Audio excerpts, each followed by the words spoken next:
Jin di jiyanê de hevparê mêran in. Ji dema civakên kevnar e heta îro, jin her di rojevê de mane. Geh ji aliyê mêran ve bûne şirîkê şahî û bextewariyan, geh jî bûne sedema kuştin û mirinan. Geh bûne kaniya kul û derdan, geh jî bi xwe di nava kul û xeman da mane. Di vê xebatê de armanc ew e ku bi alîkariya kilamên dengbêjan em derbarê rola jinan û rewşa wan a di nava civaka Kurd de xwîneran bigihînin agahiyan. Bi alîkariya stranên Kurdî, kurmancî, statuya jinan ya di nava demajoya dîrokî de derxin holê. Rih û hestên mirovan herî xweş di stranan de diyar dibin. Bi vê xebatê em ê hestên jinê yên di rewşên cuda de nas bikin. Ev xebat wê derfetê bide me ku em dinyayê bi çavên jinan, bi hestiyariya jinan careke din bibînin.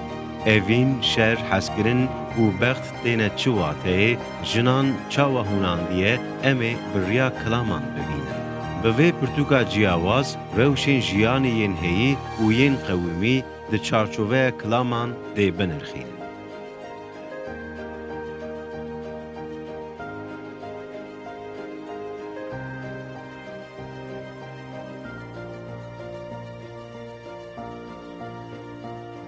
Pirtûka nivîskar Mizgîn Ronaka bi navê Dilavî ji aliyê weşanxaneya Arê ve hatiye çapkirin. Hemû helbestên nivîskar wekî çîrokekê vebêje bi hev ve girêdayî hatiye nivîsîn. Nivîskar rê û rebazên helbesta nûjen pir baş, bi rêk û pêk û bi awayekî serkeftî pêkaniye. Wek nivîskarek jina Kurd di helbesta Kurdî de bi şêwazek nûjen û serkeftî bûye mînakeke girîng.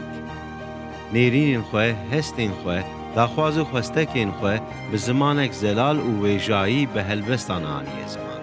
Di vê xebata helbestan de 286 helbest cih digirin û pirtûk ji 308 rûpelî pêk tê. Ji van helbestan hinek çarîn in.